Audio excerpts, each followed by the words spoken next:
Something came out of the mist and took him. Took him? What do you mean? Just killed him. I mean, dragged him off. Now, guys, I don't know what these things are. All we saw were tentacles.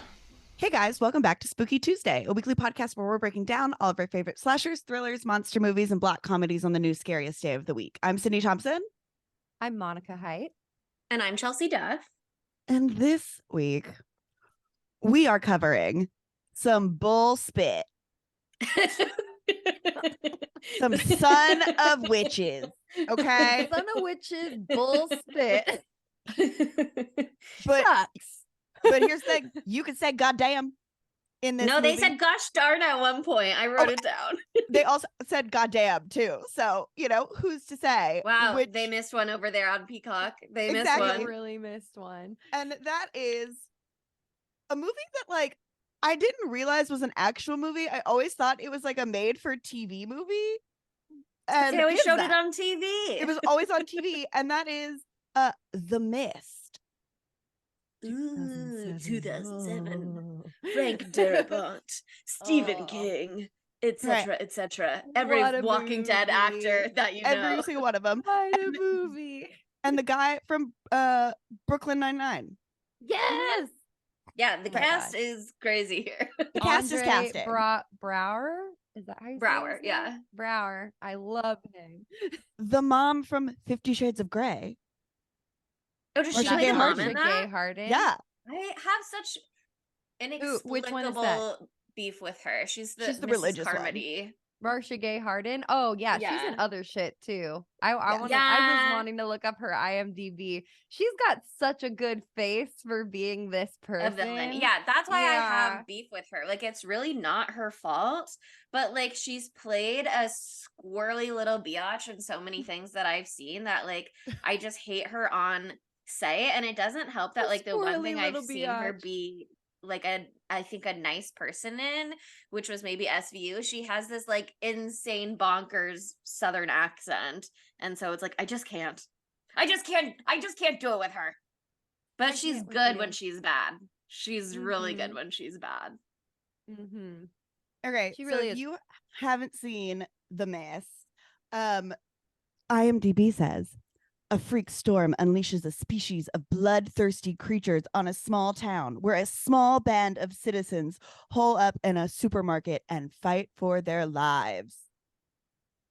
Which, Fighting is they right. do be doing that. They are fighting. Have any of the rest of y'all read the novella for this? Uh-uh. No, although I was curious I to see that it was a have. novella and not a full novel, because like I would check that out. Oh yeah, you should. And I read this great article doing compare and contrast because it's been like a year since I read it, so I wanted to refresh the differences because there are quite a few. There are quite a few differences. But yeah, this is a really great novella from him. Fun one if you like Stephen King. If you don't like Stephen King, then you're not gonna like it. And it is part of a very great compilation of novellas from or not novellas, short stories from him called The Skeleton Crew, which is really, really good one. And one of the other ones I really like in it is The Raft, and it's got very similar vibes where you have no fucking clue what this supernatural thing that is all around you, but you just know that you're fucked, royal. But yeah, this movie starts out so fucking weird because especially having read the book gives you this lovely 46 pages of just, the life and times of being in this little town and having a nice time and the relationship between Brent and David and blah, blah, blah, blah, blah. And this movie was like, here's 5 minutes of the worst dialogue you've ever heard. And now it's monster season, baby. But Yeah. David is painting, we see the Thing poster. Love Yes. that. And then we see, what is it? The Tower? Is that what it is? Or something tower? What is that It called? looked like the tower, but that was definitely oh fuck, what's his name? The cowboy guy, Clint Eastwood. Yeah, that was definitely Clint Eastwood. So he's just painting movie in there. posters. Yeah, Well, but that's I his think job. it was both. I feel like it was supposed to be the tower for sure. Like that, Yeah. it was giving the tower vibes. Stephen King, of course, would keep his universe. His universes are all one. tight. Whoa, wait, Yeah. that's meta. The Whoa, Stephen King cinematic universe, in the movie, his and it books all takes place in exist. Maine. Whoa, usually it's just like, you know, Did the they giant spider is cousins with the crab and the other one. I'm yeah, making shit yeah, up, yeah, but yeah. they're all No, cousins. that's probably true. I think it's Do they true. mention him in the movie at all as existing in this universe, or is it just that they're props that are visible? No, they don't. They don't mention him. Okay. That I was would like, be did I too miss much. something? That would be too much. No, it just Stephen King says in his novel, The Mist, that we should stay where we are. okay. That would be I would hate that maybe unless it was done really, really well. But like, I feel like that's almost impossible to do. Someone that really, in there really is like, well. I've read The Mist by Stephen King. I know how this plays out. What if someone had been like, I've seen The Fog, the John Carpenter film, and so I know what to do. Yeah, because I forgot because I just saw The Fog over the summer when we were doing our collab with Raiders of the Lost Pod. It was part of that, and we got to do The Fog sometimes. We got to wait a while before we do another spooky, slightly Meteorological event. yeah, meteorological Otherworldly, event. yeah. I was trying to say the word for when water turns into gas. What is that called? Evaporation. Thank you. Wow. Look at me. Slightly evaporated water Another in condensation the air, film. condensation Clear the films. condensation. we can't- Grr. We can't do too many condensation films in a row. But that movie is a hoot Condensation and a month. holler. and Condensation it's- December. Oh my God. Wow. We really messed up. We could have had condensation November and it would have been something really spectacular. Damn. Next year. Next year. Well, okay, we've already done The Mist. What will we do? I'm sure there's a plethora of condensation horror We'll films, find so more. we will have no trouble at all. But anyway, The Fog is a hoot and holler, and it's super funny, and it's got the fucking guy from Halloween 3. What's his name? The guy who they're like, he's hot. I promise you that he's hot. Halloween 3. Why did I think you were talking about Halloween Town 3? Anyway. No. And I was like, Luke from Halloween Town 3. No. It has once again the Tom Atkins. That's who it is. God love him, Tom Atkins, who's the main guy in Halloween 3, who like gets it on with that young girl, and you're like, what the fuck? Well, he fucks Jamie Lee Curtis. I almost said Jamie good for Lynn her. Spears. He fucks Jamie Lee Curtis in The Fog. It's a Anyway, real crossover event. I was thinking about condensation. I was thinking about condensation horror movies. I was like, I'm gonna have a great time watching The Mist. I forgot it's not a movie where you feel joy. And God, it is bleak. But I love that about it, I love that it goes full tilt into like, you're gonna feel the worst you've ever felt after this. Get ready. Because we've all seen it before, right? Yeah. And what I remembered most was the ending, but I wasn't terribly surprised by anything in the middle. Yeah, the ending is the big doozy. We'll wait before we get there. So I was at a bar last night with son of the pod, Spencer. And I was like, yeah, we're doing The Mist. And he's like, oh, top 5-1. It's so bleak, but also it's so different from the book. Like the movie's apparently like much more bleak and much sadder. And oh yeah, King said it was very spooky though. He said he was very scared watching. He loved the ending. No, he loved the ending. And I think like, man, I wish I would have came up with this. He sort of did, but we'll talk about that later. Yeah, there's an argument for that. But like it's interesting because like they really did what you would classically do in a movie. It with the novella, it's pretty like sparse as far as like what's actually going on. You don't find out what's actually going on. But in the movie, they're like, we gotta tell the dum-dums everything that happens. So they almost wanted to tell the dum-dums even more though. Did you know that? They wanted to have a prologue in the beginning being like, on the military base, blah, blah, blah. Oh my Can you believe? God. That's really. You know who saved that? So annoying. Who? Andre Brower was like, really? And Frank Darabont was like, okay, I guess not. Listen guess to we don't everything that need Andre it. says. Andre knows everything. He's an incredible man. Yes, she is. That would have been so cheap. This movie already gets so hokey sometimes, but to be like on the military base, have you seen this portal? Like they're like, oh, do test number 45. I'm like, oh no, the portal has gotten too big. Ah, and the mist rushes out. Like that That's was what you what would do have in like happened. the sequel. You know what I mean? When it's like, we already know the secrets of the first movie. Now you can tell us more about it in the second movie, or what? Like, this is okay. Watching this after seeing Stranger Things now, like, I already knew that Stranger Things loves Stephen King because so much of it is very it. Yes, But totally. all of this stuff is very like the upside down, and it's like they did that I in feel that show where they're like, we tried to open a portal to the other universe. It's the military, it's the scientist, blah blah blah. Like they ripped that for Wow. sure. It's a 100%. reference, you know. That's Mhm. nice. They like 80s properties. This was an 80s novella.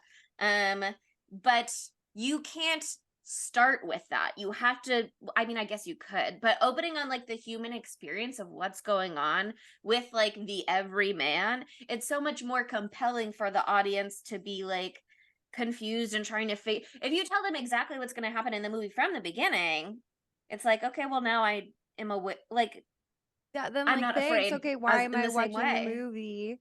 Yeah, no, because I mean, I feel like this was kind of a good movie. Well, in some ways to do after Hell House LLC, because our issue in the last one was that like they didn't give us answers. They didn't give Chelsea answers, and like they didn't, it felt in a way where no, I agree. I'm agreeing with you. Don't worry, don't worry. It felt in a way where it was like a cop out. So they didn't have to come up with the answer. Yeah, And it it was didn't feel just like they like, were okay to leave you with the story and the lack of answers and come to terms with that yourself. They were like, and there are no answers. And it's like, okay, yeah, well. But by the way, they give exactly. you so many answers in Hell House 2 and Hell House LLC 3 because now I've watched the full I trilogy. can't But believe you watched all of them in the last 48 I was hours. like, It's I have fucking to Chelsea's see a insane. Hell more. House LLC girly now, I guess just if like you're That's what you not Saw. did with Saw. Oh my with god. the Descent too, where I immediately was like, should I watch the sequel? Should I watch Because like every I'm single one? curious. Yeah, I mean that's the thing about both sequels for that one is that like they let go of some of their reservations about the first one, and then they spoke to me, Chelsea, directly, and I think it alienated a lot of their audiences, maybe. But they targeted me. They got me back in. Well, So that's great. I'm glad. I'm it's good excited for to me. watch It's them good for myself. Chelsea. What if we switch and I start Just hating expect them it? to be bad and you're Yeah, yeah. gonna like it because they go, oh, you criticized us for the lack of answers in the first one. Guess what, we're really gonna fucking spell it out for you in the second one, and then we're gonna have characters be stupid, and if you're wondering why they're stupid, well, you're stupid because another character's gonna go, that's a great idea, and then you're gonna have to know that that was a great idea and you're gonna have to live with it. So Well, I'm glad they gave you the answers that you sought and some funny antics along the way. But yeah, I mean, it was true in the first. Oh, sorry. You go, Sydney. I was going And to then say, I'll it's say. all about the funny antics you make along the way. I It's had so fun. true. That's what mattered. That's what our podcast is. It's not about the trivia that we drop. It's about the bullshit we spew. Excuse me, bull The spit bull that we spit. spew. Yeah, yeah. I'm so sorry. I'm so sorry. We'll get to that in a second. But the reason I brought that up was because yeah, like in Hell House LLC, like it does feel like a cop out. Like, oh, you're just it's narrative laziness. And I read this amazing comparative of the movie and the book for this on AV Club by Tasha Robinson. So I'm just going to read a quote from that. But it's basically the point that she's making is that like you can be so ambiguous because you're being lazy and you don't want to do it, or you can do it. In the case of this movie, I'll read it. In the case of the novella, it feels more like sophistication. We don't always get answers in life, even if they're out there. We don't necessarily have the perspective or access to them, and sometimes we just have to work with what we have. The Mist is another one of those King classics where things just happen and it isn't clear why, and that's part of what makes it scary. And so that's why I feel like the movie missed the mark so much in some ways. I still like the movie. It's still a hoot and a half. But like it does really spell it fucking out for you. And like that's the reason why I don't always want like answers, is because like it's so scary to have no idea, and you can come up with like whatever Your the fuck own. it might be. Yeah. Because I feel like this movie was very, very scary, like with all of the like social stuff happening within the grocery store and like how society broke down and stuff. But the CGI was so fucking bad when I saw the monsters. I was like, okay, cool. 2007. But even for 2007, I feel like it was pretty bad. But I mean, tentacles are scary all the time, so you Not all the deny time. that. But Okay, fair. But okay, young listener, if you are someone who did not rewatch the movie, and you just love this movie and you haven't memorized, and you're like, why they keep saying bull spit and sons of witches and blah blah blah blah. Well, we'll have you know that where this movie is streaming currently is on Peacock, and on Peacock, it's an R-rated film. It says R right up there in the corner, but they won't let you hear a gosh darn curse word. Gosh darn Aw, sick. shucks. Like literally they dub every single one except for maybe that one where they say goddamn. Yeah. But they're pretty because there's a lot of cursing in this movie, and I feel like it would have been a lot more effective if I'd actually heard it. But instead I'm hearing Yeah. shucks, gosh darn, sons of witches. It was so Yeah. I couldn't believe it. Took me out of it. I Googled this, and apparently there are lots of properties on Peacock that are censored versions of those properties. And I have to just assume that Peacock is like the NBC streamer. And I think they own AMC, but I'm not totally certain. But I'm sure it's just like they have these films licensed to play on TV on your TV channels that they own. And so that's why it's the censored version, because it's the TV version. And I don't know if they just like didn't have the original rights anymore, or like why the censored TV version is what they've uploaded. I don't know if that was like a business decision, because like there are other uncensored properties on Peacock. Like it's not like Peacock is censoring everything, but I have to assume that's just like what they had the rights to, was like the TV streaming. Yeah, that totally makes and sense. they were like, but it's that's still fine. pretty gruesome. Well, Yeah, I do wonder yeah. if there's like anything else that they cut down at all for TV. It is like I think the full running length, so I feel like no, but there was one moment in IMDb trivia where maybe it's just more subtle in the movie than I expected, because I started to do my like IMDb trivia research before I was rewatching it, because I'd seen it before, so I was like, what's the harm? And now I can be like looking out for things. And there's one trivia point that says that in the confrontation between Andre Braugher and like David and Norm and blah blah blah, or not Norm because Norm got offed, but like Myron and whoever, after Norm got dragged away by the tentacles, and he's like, you're trying to make a fool of me, basically. Like there's a piece of trivia that said that he added in like racial tension subtext into that scene, which was like well done, because yeah, that would probably exist there, especially when so much of the subtext between everybody, but in that scene in particular, is like, do you think you're fucking better than me? From like both sides. Who is the neighbor? What's his name again? Brent. David? No, Dave Brent. Norton. That's Andrew Brower. Yeah. He is like from the city and stuff like that. So he's like a an big outsider and like a person of color from a big city. So he is like an actual like big outsider. So there's like a lot in there to read in on both sides of why both sides would be like, oh, you think you're better than me.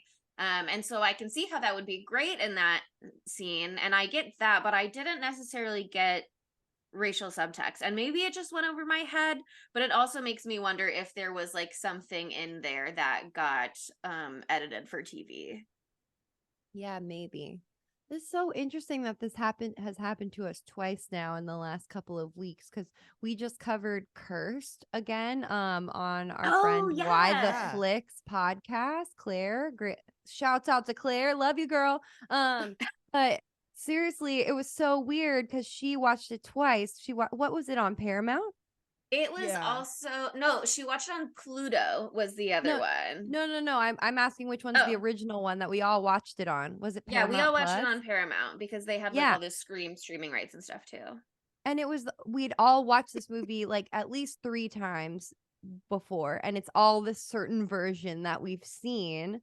And then she's like, yeah, I watched it again on Pluto, and somebody got ripped in half and blah blah blah. And we were like, what? So Chelsea, you watch it and it's a completely different movie, right? It's not a completely different movie, but it is very clearly like the R-rated version in many ways. Like there are more inappropriate jokes in there. There's like Milo Ventimiglia says the word fuck like 3 times back to back in one scene, and you know in PG-13 movies you're only allowed to say it once. There's well, like sometimes a in R-rated movies blowjob you're not joke. allowed to say it even once all. either. Yeah. There's like you see in the scene in the beginning with Shannon Elizabeth in the car, that's what she was talking about. Like you see her whole upper torso separated from the bottom half of her body. There's a bit at the end with Judy Greer that is a completely different version, and it's like communicating the same thing, but it's clear that like one was deemed like too R-rated to include, and so they had to like reshoot it or something. Like it's so I don't even know how they got this, because part of the whole controversy with that movie was that it had to be edited down to PG-13 for the studio to be like, okay, we'll give it a wide release or whatever. But Pluto had the lost tapes. I wish that was what we got with this one, where we were discovering a more R-rated version than what we had instead of a less R-rated version. It really, damn, it really took me out of it, because like we were just saying, like this is about the social breakdown of people. It's like Lord of the Flies a little bit, you know, where they specifically referenced that at one point in the trivia. There was something Frank Darabont added in that wasn't in the novella for the Lord of the Flies vibes. Oh, cool. Wow, amazing. Well, I did You're read so that smart, book in Monica. high school. Monica, And I actually read it again in my Monica. book club. So I'm oh my god, slay, Monica. Yeah, Academica. Yeah, wow. Academica. Is that a good one? I liked whatever one we did last time. Was it Tafika? No, I liked Tafika. But I think Academica, that one's kind of slay. Academica's real good. Tafika, Momica. I can say multitudes. Yeah, Momica. What was it even saying? Oh yeah, Lord of the Flies. But the tension, like cursing is part of that tension. I don't know. As someone who cusses all the fucking time, as you listen to the podcast, you guys know all the flipping time. All the flipping freaking time. Like it really takes the oomph out of it when it's just like sons of witches. I don't know. Bullspit kind of goes real hard. There was a couple things that were funny. The Sons of Witches one was gosh darn child-proofing Sons of Witches, which is such a fucking I don't like parts of that. I'm not even sure what was supposed to be there. You know what I mean? Like I don't. Maybe the child-proofing made sense in context, or maybe that's another weird thing. Yeah, I think it was. I think that made sense in context. But it's so silly. It is so silly. But there was one that Marcia Gay Harden did where it almost felt dirtier once they censored it. Oh, because yeah. There's that line where she's like praying in the bathroom, and I forget her name in this movie, Andrea from Walking Dead, Amanda, Laurie Holden, she comes in and she's trying to be like nice or whatever, and trying to be like, it's okay to be afraid. If you need a friend, I'm here to talk. And Marcia Gay Harden's character says, the day I need a friend, this is in the censored version. She says, the day I need a friend like you, I'll just have a squat and spit one out. And it's clear she meant to say, I'll shit one out and like, you're a piece of shit. But I'll squat and spit one out sounds 1,000 times dirtier. 1,000 times dirtier. What is, I just want to let you know that line is not in the book. It's a Frank Darabont original. That line is not in the book. Yeah, that's another. go first. I was The gonna change the subject. censoring is just, it's so bizarre. And like you can hear when just one word has been dubbed in, but it did kind of give the movie this whole weird audio quality to me, kind of like Yes, I Suspiria, agree. where it felt like every single line had been dubbed, where It they felt just like so went back in later. weird. It was so something about the odd. Maybe it was Peacock. Maybe we can blame them. I don't know. Like it's not. It's too late to go back and find it somewhere else and watch it again. We're already recording right now. Oh yeah, But no, I looked and it's on Amazon, and I was like, I don't want to pay hey, $3.79. money. I don't want to pay money. Not What when do you it's think free. this is? Mm-hmm. Outrageous that Peacock did this to us. How could they? So funny though. I honestly, I couldn't believe my ears because I watched this movie. I've been doing a really good job of watching the movies at good times. Honestly, at times Ooh. that make a lot of sense. Last night I went to 2 different parties and I got back at midnight and I started the movie at midnight. So I watched 1 hour of it and then I woke up at 6 a.m. to watch the other half of it while baking a pie. I was paying attention though, so don't worry about it. But truly it made feel like such a made for TV movie. Like I felt like everything about it was so much hokier just because it starts out with such stilted conversation. Like it's just bizarre. It's just bizarre how it all goes down. It's just so immediate. I don't know. I literally so thought annoying. this One was line with a like the made for little TV kid. movie. Yeah. No, the child's lines are like, In the do beginning, children talk like that? I wouldn't know. I don't hang out with kids, so I have no idea. But it didn't seem like that's what a kid would do. He was like, wow, just wow. You gotta, whoa, it's crazy. yeah, there was something very silly about the quality of the audio, and it's hard to know, was it the lines, was it the technical sound design, like was it just the perfect storm of all of these things, and then you added in the censorship. It was wonky. Well, I have to say that if you're gonna get caught anywhere during like a horrible, like supernatural event with much spooky condensation, like probably a market is like a pretty good place. Yeah. But market with a beautiful picture window like that, maybe not as good. Maybe not as good. We love doors. I You love need one of those architecture, but markets that is like fortified with the wall of alcohol on the front. Costco. You should be in a Costco. Costco. You should be in a Costco. You Costco's can get one actually of those where big I wanna inflatables to hunker sleep down. on. They might have beds or mattresses. They have so I much have always ready-made said you food. could live in a Costco. Yeah, there are free samples waiting for you. There's 14 rotisserie chickens, bare minimum. Pies.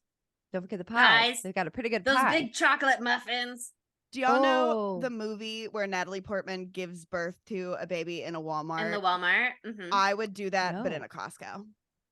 Costco would be the Mm. better place for it. Yeah. And there is that movie that spoofs Costco and they have coffins there. And so I don't know if that's true at a normal Costco, but maybe it would be, and that would be helpful when people eventually start to die. That Got a would be Costco little does sell place to put tires, 'em. so you never know. And maybe you can freeze out the bugs in that cold room. You know, the cold room that's so Ooh. cold. Everybody I hate go that hangs out room. in the egg section. I hate the cold It's room. in the cold vegetable is room. terrible. Yeah. It's too cold. Gotta bring my Um, cardigan when I go in August and pick up vegetables with my father. Exactly. It is really sad that mommy gets left behind like right away, and you're like, she's defo, it's over for her because like Oh, the it's window's broken at the over for her. house, the fog's getting in there. No matter what, you're totally fucked. Although I have to wonder, like, what's the fog's deal a little bit? You know what I mean? like, why is there like, fog? it doesn't. Well, not why is there fog so much as how does this fog work? me, Because miss. it doesn't miss. Oh, you're so right. And I said You're fog too. The Fog is a different so movie. right. Yeah, I just don't That's want the for listeners to Condensation be December. confused. They're gonna be like, when are you gonna talk about when Jamie Lee fucks the guy who Yeah, is old? Yeah. No, but like we see when they're at the market and they're like rolling up the loading dock garage gate or whatever, that like it doesn't come in exactly. So it's kind of a little too not solid exactly. I don't know the term for gas dense, maybe, I don't know, but it's a little too like viscous to, you don't need to have like an airtight whatever, you know what I mean? Just like closing the grocery store door is enough to keep it out for the most part. It's not like seeping in the cracks around the Yeah. edges or whatever. So like if she had locked herself in the bedroom, maybe she would have been okay at home or something. Maybe that would have been enough, and it just like came too fast. I don't know. Yeah. Melissa McBride was okay, so It doesn't make sense, but again, you know, it's like a supernatural. luck of the Maybe draw it's their sometimes. atmosphere. Maybe it's the atmosphere from the other dimension, and that's the air that the aliens need to breathe. Okay, now I'm calling them aliens. That doesn't Well, mean that's the they thing could be though, aliens. because They're it big does kind of bugs. feel like the cloud in Nope a little bit, where like the cloud stays yeah. put. You know what I mean? So like I if it's could part see of that. their environment or atmosphere, or just like part of their what, if it's something to do, maybe, you know what I mean, like they could be like, extruding is not the word because I feel like that's something for food things, but if the mist is like coming from them to some degree, you know what I mean, maybe it's not, I don't know, I think there's like a lot of reasons why it could be working the way that it, I don't need to know the way that it works for why it does. I just want it to be consistent within the film, you know. Or it's just a wonderful plot device so you can't see the fucking Lovecraftian horrifying mega monsters, like biblically accurate angels, maybe, I don't know, that are like around you at all times. But yeah, it felt very possible for it to be like related to the creatures themselves, as opposed to like pouring out of their world once the portal is open or whatever, you know what I mean? Like it could be part of their like defense mechanisms, in the same way that like salamanders' tails look like a second head so that they can like lift it up and the bird comes and eats that instead of them, and then they just regrow their, you know what I mean? There's like 1,000 weird little animal shit out there in our world. Why not in other worlds in different ways that we don't anticipate? Yeah, I mean, I have to say this really quickly. I saw this thing recently where there are mussels and they have a little thing, like mussels, like the little clam like guy in the ground. Love those. They have a little thing that comes out of them, some of them, that like it looks like a fish or it looks like a shrimp. And so it looks like they've got a little other animals blob arm. Yeah, well, yeah, but it looks like literally exactly like a fish or exactly like a shrimp. And so whatever the predator is for that will like come over and then they'll go. Like, why do the anglerfish have the little light on its head? You know what I mean? Like, there are 1,000 weird. It's a lure. Our world is already so fucking weird in 1,000 different ways with cool animals. So, like, yeah, whatever. We're bringing in interdimensional creatures. There's weird interdimensional nature shit that comes with them. Yeah, they're gonna have tentacles that are sentient and have little mouths on them. What's crazy, okay, I know I'm skipping around and talking about things that are kind of revealed at the end a lot, but the tentacles in the beginning are so crazy to me, because when you finally see that guy at the end, it's like, that's part of his mouth, and he's got he's tall. He's a big guy. He's like a dolly guy. Like, right at the gate, like snuffling right there. He was mouth to the ground snuffling like a pig. He totally looks like the Salvador Dali like elephants or whatever. Is that what they are? Yeah. Stilt boys. And like they have the horses people in the too. biz call them. Yeah.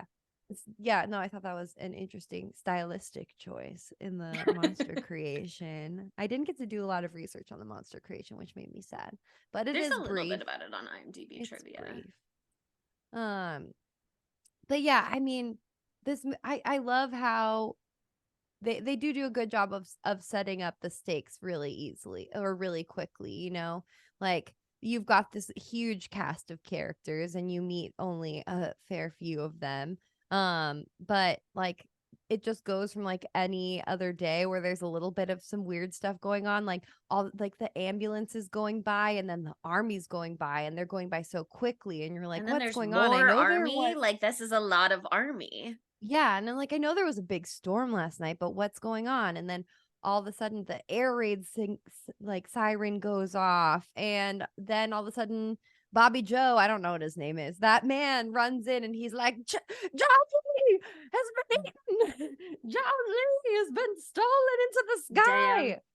Poor John Lee, we love Something him. in the mist got John Lee. Something Not in the John mist Lee. got John Lee. It's so funny. The script is just so weird for this, you know? And then some of it also does just really feel like Stephen King, because like I love Stephen King, don't get me wrong. But he writes stuff weird sometimes where I'm like, he's a little freak guy. He's a little freak guy. You said that one book was so much what of it was just farting. So I always think about that. Oh yeah, Dreamcatcher. It was a lot. It was like 90% farting. That I need to watch. But it does have Donnie Wahlberg in it playing a man who has Down syndrome, I think. Oh, okay. So I don't know if I can handle that to see that. I feel like I'm going to be really offended. I feel like anybody might be. But, you know, maybe Donnie did a really tasteful job. Maybe. Maybe. But yeah, like, there's one thing that I can't figure out. And listeners, you'll have to write in and let me know. Because I remember there being a sex scene between David and Amanda, the beautiful blonde woman, in the book. Yes.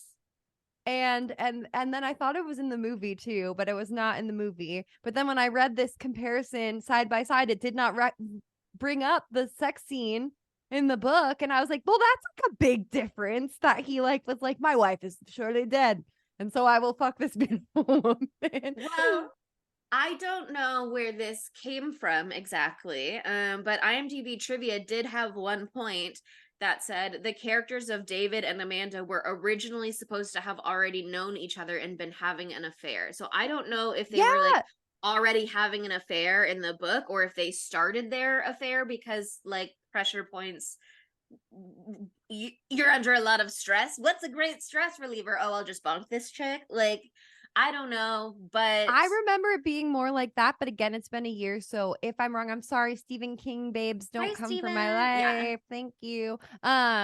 But yeah, no, I can totally see that in the movie of them having a pre-existing affair, because they have that really weird look at each other in the beginning. Yeah. And they're like, oh, like, David, this is Amanda. She's a new like teacher in town, or whatever the fuck.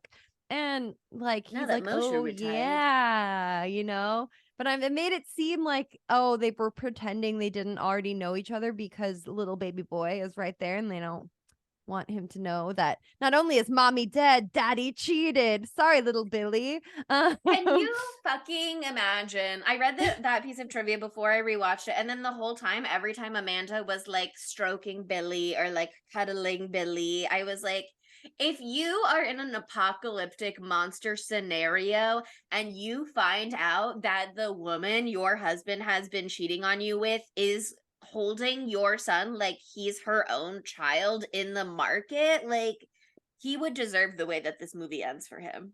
Yeah, he would deserve that. Imagine Ghost Mom, like, because she's dead. Spoiler alert. She died. She died. Yeah. We all knew that was gonna happen though. Oh yeah. And in the book, he doesn't go to the house and see her corpse painted on the wall like that. He just can't get to the house because the driveway is like covered in trees, and so he just has to like continue on and assume she's fucking dead, which like she's probably dead. She's dead. Yeah, she is dead. But like her ghost just flies over and is like, "What the fuck? You're fucking this blonde girl in the grocery store. You're fucking this. I died 5 an hour ago." Yeah. They definitely screw. Pretend that is not in existence in any version of this universe, because otherwise I just am having a lot more trouble getting on board. She's already got her eyebrow arching at me the whole time. You know what I mean? I don't need her to be an adulterer as well. Yeah. Well, I do think she's beautiful and I love her. So that was nice. Beautiful. A lot of beautiful women in this movie. Even though she's evil, Marisha Gay Harden is hot. And also Alexa. What did I say? It sounded like you could have said it right, but it sounded like you said Marisha, which is very Marissa. Oh, I was thinking Marisha Hargitay. That's what I was thinking. And we brought up Star on Law Marsha. and Order SVU. Yeah. Marsha. So- I'm so sorry. Marsha. We planted Marsha. that in there. There we go. And also Alexa Davalos is so stunning, and definitely Sally. She's Isaac, definitely who's that? in stuff too, and I don't know what she's in. But anyway, okay, we got to get more into the meat and potatoes here. I was so frustrated by the breakdown of social norms in this book or movie. That's the whole point of it. But I was so angry at Brent Norton, for just being like, you're fucking with me. You're playing the most elaborate prank in the entire world. Big prank man pranking me. Why? Big Why would we be prank. pranking at a time like this? Why would this is not punked? This is not the time for a prank. Chelsea would be pranking in a time like this. Chelsea loves No, pranks. I wouldn't, because as discussed last episode, Hell House LLC, you have to set yourself up for success in an emergency. You need to be reliable and trustworthy in an A emergency reliable narrative. scenario. That's true. You can That's only true. do a harmless little silly pranks. Not If one you where somebody prank- would be like, you're trying to make a fool out of me in this emergency scenario because I lawsuited you last year. Oh my God. He's so convinced. And I wish to God they had brought more than just that one fucking guy in to look at the tentacle. They just brought in two guys. They brought Yeah, in they cool, should have brought sexy everybody motorcycle in. guy and the manager. Just bring everybody in to look at the Andre thing. Brower refused to go very clearly. So, I mean, I guess what are they going to Oh. do? Drag him?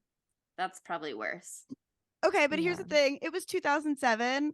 Did they not have a video on the phone yet? He used They had his those phone little as a shitty flashlight phones. to like Oh. you literally the glow from the screen. That's the best he had Low at that one light. point when he's in the back, and he kept tripping over things, and because it was censored, he kept being like, jeez, jeez, like it was it is so silly. But yeah, I mean, they probably could have taken some pictures, because in 2007 I had my Motorola Razr and I could take pictures on it, but that doesn't necessarily mean these characters. Andre Brower probably had a phone that could take pictures, but he's not gonna give it to anybody. You know what I mean? These people are not No. his friends. He said, fuck these Ugh. townies, okay? I think it was so funny though in the beginning when they were like sort of being neighborly to each other and being nice because they bonded like, over the "Thank you. car, and also Thank his you for car helping smashed, so me." he needs a ride into town. Yeah. And then David is like, I'm gonna go try the payphone, and Billy's like, can I go in with Mr. Norton or whatever he says? And it's like, yes, as long as you hold Mr. Norton's hand the whole time. And it's like, did Mr. Norton volunteer to be holding hands with this Thank child? you. I Like, same thing. I was like, is that what you can do as a parent? You can just be like, hold my child's hand, and I Yep, won't I ask you can. for not Be even like, you ask take them them. directly. I'm Yeah, telling don't my even- child he's in trouble if he stops holding your hand. So you better be there and you better be clutching, because If you this weren't is on you comfortable with now. that, you better be now. You like the Right time is now now. for you to get comfortable with it. So funny. That shit was hilarious. I can't. Oh my God. But I mean, I know we're going back a little bit too far, but I did also really like the visual of Mr. Giant Elephant Man using his little tentacles to push up against that door. Snuffling. Snuffling, doing a little snuffleupagus. That was so freaky, and how like you don't know what the fuck is on the other side, and then you really weren't expecting it to be tentacles. You And really it weren't expecting is- it to be tentacles. And it was unfortunately tentacles. I felt so bad for him when he was trying to tell Andre, or sorry, I keep calling him Andre, like he's my best friend. when I David, feel like spiritually, I love that I feel- man. I love I him so trust much him. because I love Brooklyn Nine-Nine so much, but I still never watched the last season. Anyway, that's my axe to grind. That's fine, I think. yeah. We'll figure it out. But like the fact that he's trying to tell Brent Norton, like, okay, this thing happened, and he's like leading with the word tentacles. I'm like, baby, don't lead with the word tentacles. You sound insane. Like the fact that it had to be tentacles, so he had to say, and yes, there were tentacles, unfortunately, and they came and they ripped little Norm to shreds. They eviscerated him. He's dead now. It just sucks that Yeah. it had to be tentacles. I would have maybe been a little more vague. I would have maybe been like, there was a beast of some I can't kind. describe it. Come look. Maybe that would Yeah, have been it's- less convincing. I don't know. I don't I know. don't know just if been there's like, anything that he could have said. Maybe. maybe, but But you'd tentacles is think. probably the worst appendage to be attacked by when no one else saw it. Yeah. I A don't know. I giant octopus, a squid. again, I like get Brent Norton's perspective that like it's hard to jump fully to the unimaginable in the same way that Myron and whatever the other guy's name was, Jim, I assume, or something like that, they didn't Yeah. buy it either when David was like, there was something banging at the gate, and they like so didn't buy it that they were like, if you keep saying things to us, I'm gonna punch you. You better count your teeth. Like they were so mad about it. Bull And like spit. honestly, yeah, Ollie had like such a good breakdown for that I moment, which is love like the bad Ollie. he's perfect. Ollie's the But the best. bad script writing aside, the nature of this movie as just like a psychological examination of the human condition is so Totally. interesting because he nails it when he's like, look, David, the mist is really weird. Nobody knows what's happening. Dan came in here and he said there was something in the mist attacking people and he was already a little bloodied. We don't know what we're doing out there. In here, these guys have a problem that they think they can solve. They need to feel like useful and like they're contributing and like there's something within their control, so like let's let them do it, which was not the right call as we learned, but I see Mhm. the value in that for sure. Yeah, no, it's a really, really interesting take. Like Ollie is a voice of reason, and then he also does shoot someone in the chest, you know what I mean? But he's like, And he's right okay. to do it. no, he had to do it. He had to do it. He's like the constable, except like not a cab version. We love Ollie. But he's just like, someone needs to put these like bitches in order when shit gets insane. You And know, it's gonna be Ollie, okay? He's laying gonna down be the He's the law. Target state champion shooter from 1994. I know, and everyone writes him off because he looks like a squirrely little guy. You know what I mean? Because he But he's looks like a very classic grocery store assistant manager. Yeah. he looks like someone who would be my friend and I would trust. Okay, so I love him. But why wouldn't also, you trust your grocery store assistant manager? That's a good person. They're running that shit. The manager, that's the bad guy. The assistant manager, they're doing the hard labor. They're doing all the legwork. This movie is a little unrealistic because if some random person came in and was like, yo, there's tentacles, I would believe them immediately and be like, there's tentacles out there, guys. We gotta be If I could see the tentacle for myself, I would want to see the tentacle for myself. I Oh, would of want to course, see it well, just to see it. I would want to see it for sure. But like I would wanna see it for immediately sure. believe it. Why that not? mist looks unnatural. I don't trust the mist after seeing the mist and the fog. I know. And here's my thing. so If you say, if like you don't believe it, like you could get hurt, but if you do believe it, like, and it's not real, okay, no harm, no foul, right? Know what I mean? No harm, no foul. I'm trapped in this grocery store, which I was already trapped in. My condition remains the same. I'm gonna open a bag of chips. I'm gonna hang somewhere. Drink wait some this beers. out. Like we're gonna have a good time. Especially so early on. Like even if you absolutely didn't believe that there were any monsters at all, like these are not safe driving conditions. You know what I mean? So why wouldn't you be No. like, Have you ever- let's give it a couple hours to see if the mist dissipates? Like you can't see shit when it's No. misty and or foggy. He has to use his fog lights at the end and his car, and like thank God for him, he had fucking 20 of them on there. Yeah, thank God he had that crazy fucking car. By the way, that was fucking That crazy. big I ass was like, boat who ass has those car. giant lights? Yeah, I have an 8-seater car that has floodlights on it. Okay, Look at my baby, 8-seater. my new Okay. best friend. Oh, I Like, drove my limo over here so it can fit 16 of us. We just all have to run over. I'm so glad I brought the limo. What do you mean you don't have a limo? An emergency limo? Thank God I brought the limo. Not only can it fit 16, but we've got alcohol stocked in the back. And we've got 20 hazard lights. We've got the party LEDs that we can turn on. Thank the Lord. Why isn't there an apocalyptic mist movie about ravers and their fun little glow sticks and stuff that they're using to combat? I guess Just that's bodies. another perspective. Yeah, the hurricane party. Another perspective Or of the mist is condensation like one. the warehouse party down the Mhm. block. They've been Yes. up all night and they're still in there. And it's like a condemned building with no windows anyway. So they're actually very safe and they're They're having still a partying. blast. They don't Yeah. even They know have anything no has idea that happened. this is happening. 2 days later, they're just about ready to end the party, but they've been in there rolling and dancing for days. Honestly, that's how I want to spend the apocalypse. You can't tell me that the teens in Maine are coming up with better things to do than that. That sounds like the best. Oh yeah, the teens in Maine get creative as all hell. So they're for sure having an illegal underground warehouse party all night long. For As sure. they should. It's their As right as a they teen. want to Mhm. do. Mhm.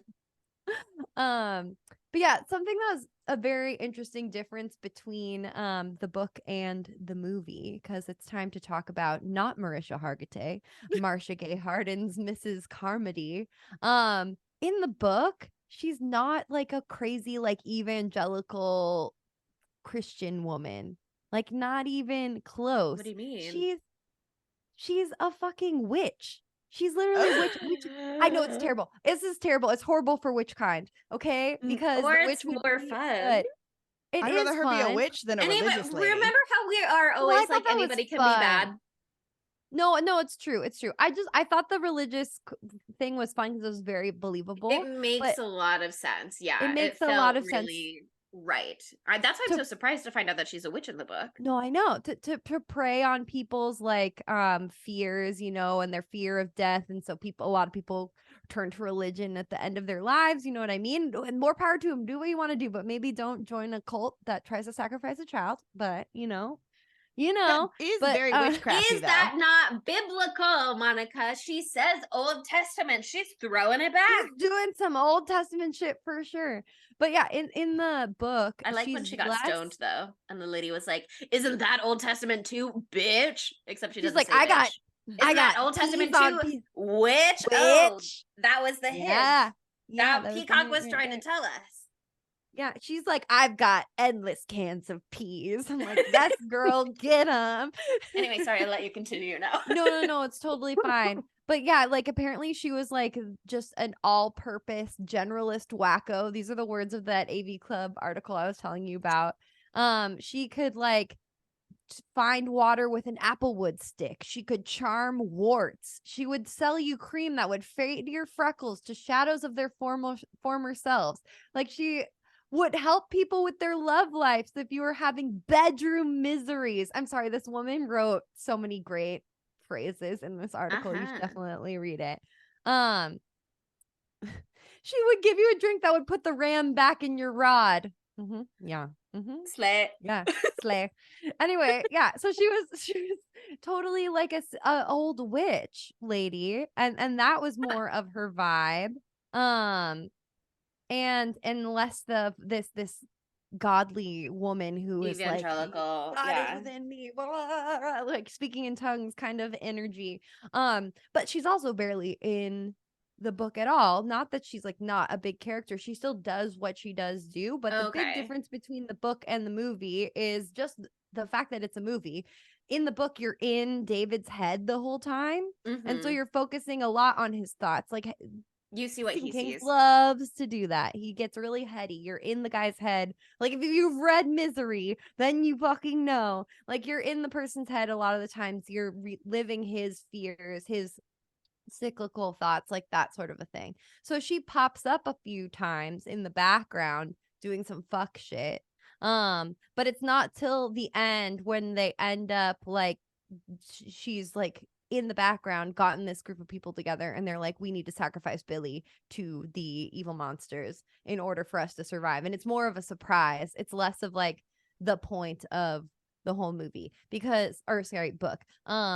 because I mean, he was too busy fucking the blonde girl. You know what I mean? He was too busy fucking Amanda. That had to be a big part of the book. It's only 130 pages long. The That is It's monster gotta very have the short. sex scene. until page 46, and so And the you have sex to scene sit. is like 60 pages of the And And 146. then somebody 60 farts pages at long. the end. Yeah. And it's the worst sex scene you've ever read in your entire life. I love Stephen King. I hate when he writes sex scenes. It makes me want to burrow into the ground.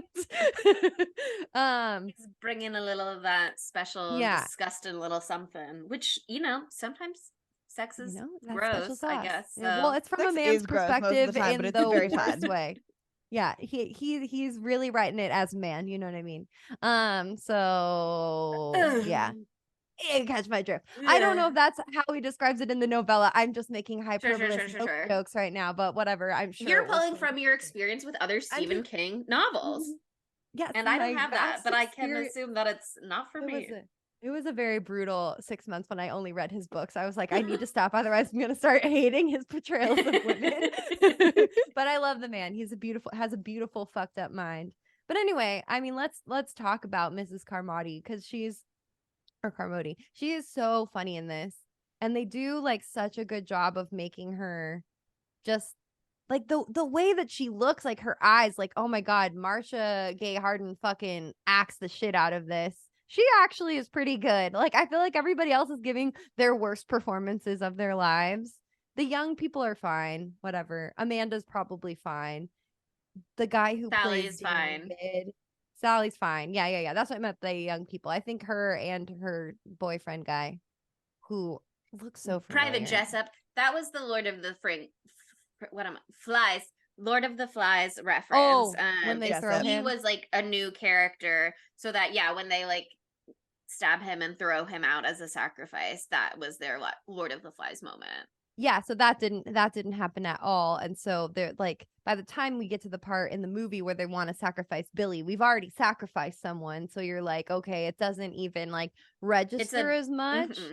And like the biker guy's been like ripped in half, and she like told him he was going to hell, and like blah blah blah. Like the groundwork was laid for it in the movie. Yeah, in the book it's like totally out of not left field, but it's just like it's like a Sharp big shocker. escalation. And that's what pushes them to leave. They're like, fuck, we have to go, because otherwise they're gonna fucking eat my son and give him to God or something. Child. Yeah. Jeez.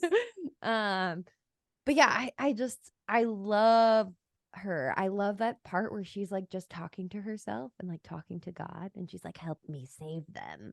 So like she is trying, I guess, to save them.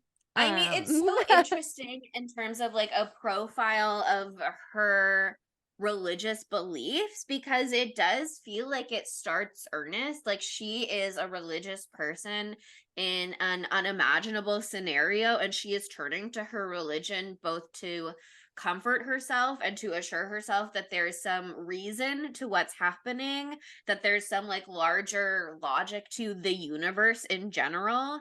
And she's really relying on that even if all of this goes really south and she either dies or gets fucking raptured the normal way, that like she will go to heaven for this. And so in many ways, in the beginning, it really does start as like she's trying to ensure that I mean, God, it made me so stressed for people who are religious, because I'm not, and I'm like not anti-religion generally speaking or whatever. Like you have what you have.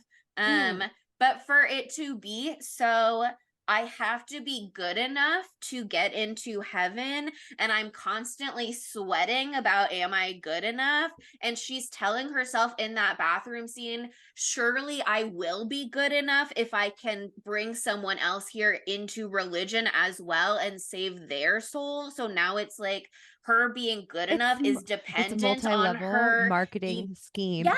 Oh my God. It's an MLM. It's an evangelizing now in this market. It's an MLM. It's an apocalyptic MLM in a grocery store. Not always. In this case, churches are certainly out here doing financial fraud and such like that. Yeah. There are plenty of watch The Burial on Amazon Prime or whatever, and you'll see like more stuff and how people take advantage of whatever they can when they're bad people. Totally. And so religion can be corrupted, obviously, just as anything can be. But it's so interesting. It really does seem like it starts earnest for her, where she's like, I want to be good. I want to go to heaven. How can I ensure that that is what's going to happen to me? My religion says if I help other people see this light and come to this religion, it's good for them and it's good for me. Mhm. And Mutually she's one beneficial. of the she's one of the only people there in the market, especially as things spiral and get worse, who like has really firm convictions about what's going on. And kind of like with the guys in the beginning trying to fix the generator, it's so much easier to deal with senseless tragedy when you are like clutching onto something that you think helps make sense of it. Totally. Yeah, no, These so people go, she seems like she knows what she's talking about. I and want she's to feel like never I shutting understand the what's fuck going on up. too. Yeah. Yeah, she also just never stops spouting it, so it gets to you after a while. Like And I'm when sure at David some wakes up point, from sleeping and he was like, I thought I was dreaming her constant drivel, but no, she's just been talking that long. yeah, I mean, I also think, they go to the pharmacy and they see all the people cocooned in there, which, That ooh, I scene love is that bit. So so disgusting. fucked. Also with the Oh, fucking spiders and the oh, body. coming out of his Oh my God. skin. Ugh. Blech. Oh, Terrible. oh, I hated watching that early in the morning. Yeah, when he comes back in and he goes religious after that, like, yeah, at some point you start to go, well, I'll try it, because what else have I got to try? well, yeah. I mean, if you see something like that, fuck, oh my God, Yeah. that scene is so great. I remember also in the book, like, things are fucked up, but it's chill. It's pretty chill. You know what I mean? We've had the bugs were creepy. I do feel bad That scene, for oh my God, pretty girl Sally. Sally, woof. Oh, woof. It took them a really long time to be like, the light is attracting the bugs. Like, have you guys heard of moths? Have you heard of bugs before? Have Also, you I All was heard of, so bugs. oh frustrated my when God. fucking Merv or whatever the fuck, Jim and what's his name? Not Merv. It's I'm like Merv. Myron? Myron, were Merv. just turning on all the floodlights like when everybody else was turning off the lights. I was like, a classic Yeah. miscommunication. Which makes sense. They'd been told, I don't know, If there's an 15 minutes earlier, emergency, we only yeah. have 5 minutes of lights and we're gonna turn them on if something gets into the store. Unfortunately, It's they were so getting into the store because they liked the lanterns held up to the windows. yeah. It's so fucking funny. To me too, when I see a scene that's totally just a setup for something later. Now that we've watched so many movies, I notice them now. Like earlier in the movie, there's this weird, really long scene where you're like from the perspective of the pharmacy looking at the grocery store, and it's like, remember this. So it's kind of Oh, when he close goes to the for payphone. later on. Yeah, when he goes to the payphone. I'm like, why did they dwell on this I for thought so that long? shot I'm was like, so oh, interesting. it's so how close they are. I Cool. was like looking at the little things on the shelves. I was like, oh, look at all these little figurines they have. Look at that. I loved when we got in and we saw that they've got like the soda shop counter with like the stools. Like, It was a cute little shop. Too bad it's filled with spiders that kill you. Oh, too also, bad. I really thought it was very human. When the bugs happen, Sally's dying, she's blowing up, horrible. And then the fucking pterodactyls come in. Of course, the pterodactyls come in, of course. And then they're trying to light it on fire. And I've never related more than I did to Amanda trying to use that lighter to light the thing, and it took her 5 fucking minutes It was to get that childproof. fucking lighter. She's like, God damn, childproof. That's what she said. What did she say? She said, Oh, gosh that was the darn child-proofing moment. Gosh darn child-proofing child-proofing sons of witches. witches. There we go. You're right. It did make sense in context. It did make sense. It did make sense. I wrote that down because I thought it was so funny. I have so like funny. 4 notes, and that's one of them. But also like the fact that they just like fuck it up so bad. Like they're so human. Like they're just Everything is bad. They turn the lights on when they're supposed to turn them off. They can't get the lighter to go on. They finally get the lighter to go on. That one guy lights and himself on fire. that guy When becomes he completely kicks the engulfed in bucket, flames. oh my god! Talk Oh. about kicking the bucket used literally Yeah. as a term, because Literally. but he didn't Oh. even get to go fast, which was so sad, because sometimes, I don't recommend this, but sometimes if you have to die by burning alive, if the fire is hot enough or whatever, you'll burn off all of your nerve endings, and so it doesn't hurt.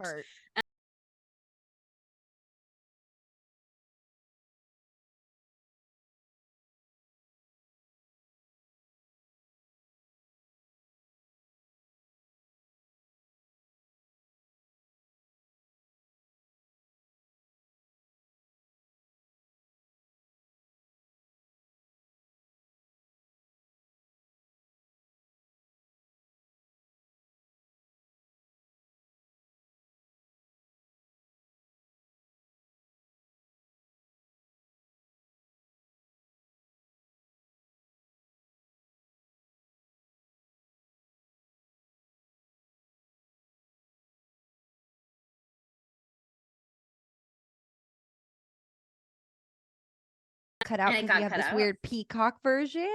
And then it brought up something from the show, and it said him and his boyfriend, but I might have misread it, but there might be gay shit in the show. There just might be gay saying. shit. So, Woo! that might be his boyfriend in the Okay. show. Who knows? better By the way, be- those two other military guys, not Private Jessup, they're boyfriends to me for sure.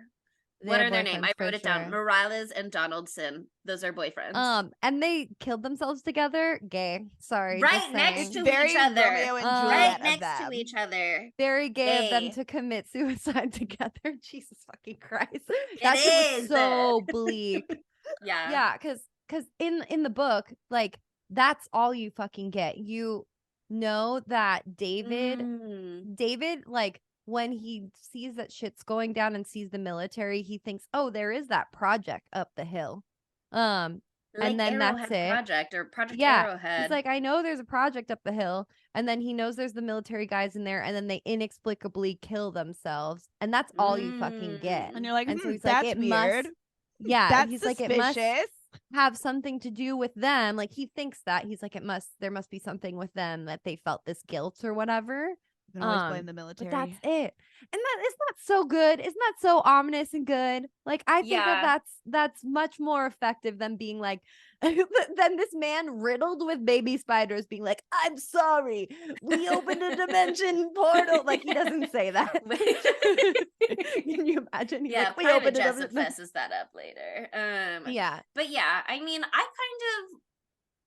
I like knowing what's going on in this movie. There are some times where I'm open to complete mystery, especially if you pull it off, great. You know, if you can pull Yeah. off anything if you're doing a good enough job.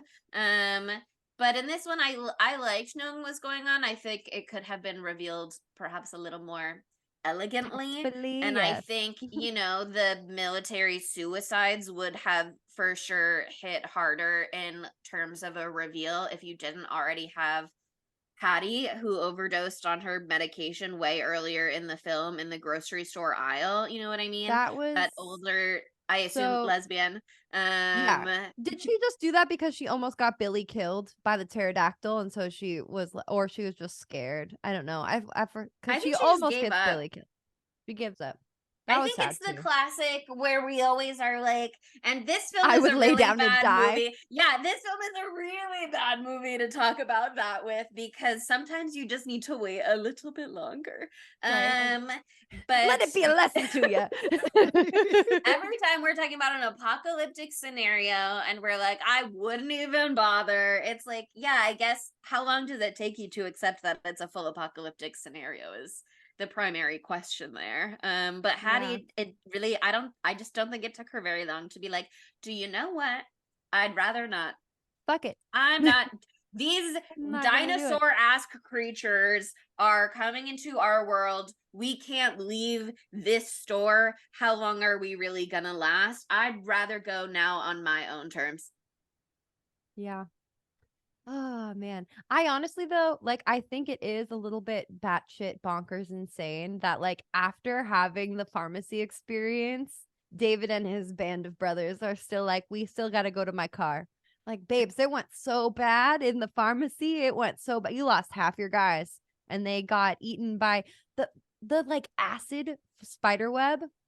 Oh my As a God. tall woman who puts her face into spider webs all the time by accident because I can't see them and I get them in my face. Oh my God, I'd be dead so fast. And it would But they're hurt kind so of like bad. dodging it Matrix style at points in the movie. So Yeah, they That were was doing pretty really he's good. very visible. Yeah. Spider And back to webbing what- them out over here. Yeah, back to what you're saying though about like like finding out what it is, like the multi-dimensional blah blah blah blah. I think watching this in the year of our Lord 2023 makes that so much more annoying because we live in a post-multiverse of madness world, you know what I mean? Yeah. And so I'm so done with the fucking multiverse shit. I'm so done with that. I literally just read a book like 2 weeks ago that ended up being like that too, which was definitely Oh, you opened inspired a by portal? this. I just was- watched Doctor Strange open 47. Yeah. Yeah, it Monica, was so inspired by this. It was like a copy paste. Anyway, what? take that Sydney? back. Yes? Our Crescent City books are like that. Okay. I know, but Take it that's back. another reason why I've only been reading fucking multiverse of madness shit for like the last 2 months, and I'm like, I Take need a it break. back. I want it to just be normal supernatural, not some. I like the idea that there's a boogeyman and he's already here, and he didn't have to come from another dimension. He lives under the Aren't crust. there of the earth. enough cryptids in our world? Pull from that. Exactly. Give me a fucking cryptid movie. Jesus fucking Christ. I'm not asking too much here.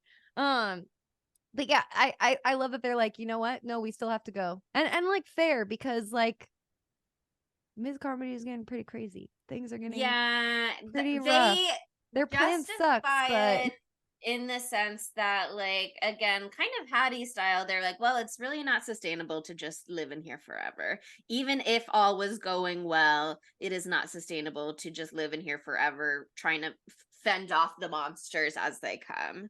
And that is not the scenario. You know, things are getting really tense in there. Mrs. Carmody is turning everybody into human sacrifice loving zealots, and they are very Yeah. willing to, and she's It put became herself not in charge safe. of everybody. She's decided Yeah. not only is she an evangelist, she's a fucking prophet, and so she knows what God wants, and she's got the direct through line, and God says that we should do a human sacrifice, and I've decided that it should be this young boy and the whore holding An him innocent. because blah blah blah. Yeah, which, like, again, that is very Old She's Mary Testament. Like, Magdalene and the And Old here's the Testament, thing. baby there's Jesus. that guy Abraham. Oh well, sorry, I Old don't know. Old The Testament. one who's like, carry your firstborn son up the hill and then sacrifice him to me. Yeah, and then I think God goes, "Oh, that's so sweet. You were willing to do that. Okay, you don't have to. I think, but maybe he does." Oh yeah, have yeah, to." yeah. He kills his two Right? sons, and because God, God or somebody. Is this like Cain? No, not Cain and Abel. I think it's No, not kidding. it's not them. But anyway, he kills his son or sons plural, and because God told him to, and then God was like, you believe in me so much, let me turn them back to life, and then everything's fine, and everyone just goes on and pretends that daddy didn't kill them, and it's a happy story. It's actually so Interesting. inspiring. Actually. Yeah. It's But yeah, I actually mean, really inspirational. the Old Testament is a much God. harsher God. It is goth, and it is very metal, and he's like, It's I'll fucking incredibly flood metal. this whole ass earth, and anybody who's not on the ark will perish. Mhm. Fuck I you feel like that guys. sometimes. I'm burning all. Yeah, I mean, not fair enough, but like that's what's going on in there. You know what I mean? And then you have the New Testament where Jesus comes and he's like, it's about love. He's fucking hippie, and we like that actually. Honestly, much chiller vibe. The more that we talk about this, like, of course she was like, this is the fucking end days. Yeah. Like, this is what's it called? It feels very Ragnarok. rapture-y. Raptor. Thank you. Not Ragnarok. That's Thor. It's the Now we're multiverse of in the madness. Marvel It's the Cinematic same Universe. thing. That's the same thing, though. Ragnarok wasn't is sure the if it- apocalypse in Norse yeah. mythology. Mm-hmm. Bitch. Academica. Academica. Yeah, I took a course on mythology in my freshman year of college. But yeah, like I don't blame her. Honestly, now I'm thinking about it. I wouldn't do it, I don't think, but also It wouldn't be me, but I see how it absolutely would I really happen. can see how you got there. If I saw the tentacle, I'd be like, fuck. Fuck. I would I be believe like, in yeah, some sort cryptids, of so biblical abomination. It's very easy to make that jump if you are biblically already a accurate religious. angel. Yeah, I'm sure I there are love biblically accurate angels.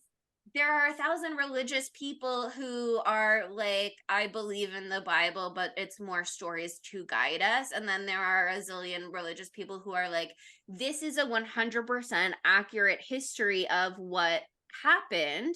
And so, you know, when the plagues are fucking coming back, and she talks about that, like the locusts and the smoke and blah, blah, blah. Like, She had some if you points. believe in the Bible as a legit historical document that is telling you an accurate representation of what happened, you must be willing to be believing that these monsters and creatures are of that same ilk, etc. Yeah. I don't know. It's so interesting though, the way this movie came in with something to say, really, because there's this banger It's ass not saying that line. in the book. Well, Frank Darabont, I mean, that is very clear that he had an agenda, especially knowing she was a witch in the book, and that he changed it to her being religious and a Christian and this whole thing, because he is making some, he has a message. And there's a line from Ollie at a point way after shit hits the fan where they're in the back, and he says, as a species, we're fundamentally insane. And he has some other stuff he says in the middle, but then he says, why do you think we invented politics and religion? And there's a line in the beginning from the teacher lady. I don't know her name, but the Amanda. teacher lady, no, the old lady. Oh, Irene sorry. I loved her. Reckler. She was slay. She But was she so has a great. line in the beginning where she's like, blah blah blah, nobody in America wants to like fund education anymore, we're just spending all of our money like building bombs and like giving it to corporations. Like, she is out here being like classic fucking America, capitalism, warmongering, blah blah blah. And Oh my God. yeah, I mean, and then being like, and this whole thing is because the military wanted to have more weapons at its disposal to be using, and that's why they tried to open a portal, so that I assume that's why they tried to open a portal, because like, they're not astronauts exploring other worlds, you know what I mean? They're the fucking military. Yeah. He came in here with an agenda, and I think he Totally. slayed it. He slayed that agenda. You slayed it, dude. Oh my God. And then He he was really, like, he's already killing it. And then he's like, and then I'm going to give you the ending that will haunt your dreams and make you throw up because you're so. Oh my God. Because the end of this, like, I watched this like 4 years ago or something. And I was like on the floor. I was like, are you fucking kidding me? I've never seen anything like this before. I don't think I've seen anything like this since, where they really just leave you with nothing. There's no hope. There's no love left in your heart. And it's so different from the book, dude. It's so different from the book. Oh my yeah. God. I think it's so interesting because, like, again, he has so much to say, and some parts of it are so interesting, and some parts of it are said so well that you're like, whatever, I guess the dialogue doesn't need to be good. Yeah, but he's never heard any humans speak to each other before in his life. I understand how the human psychological condition would devolve under such conditions, but I don't know how people talk to each other. And that's not my business to know. I just think I don't speak to people. And good for him. Maybe he's an introvert. He added a fun different layer to the film, but a strangeness that really added to the ambiance, I would say. But yeah, that last bit, once they've gotten in the car, first of all, the scene of them getting to the car and everybody getting got in various ways, brutal. Horrifying. Really brutal. But they get to the car when they're just like driving around in the mist. Please. The descriptions in the book of the violence are like, ooh, just saying. So you should read it.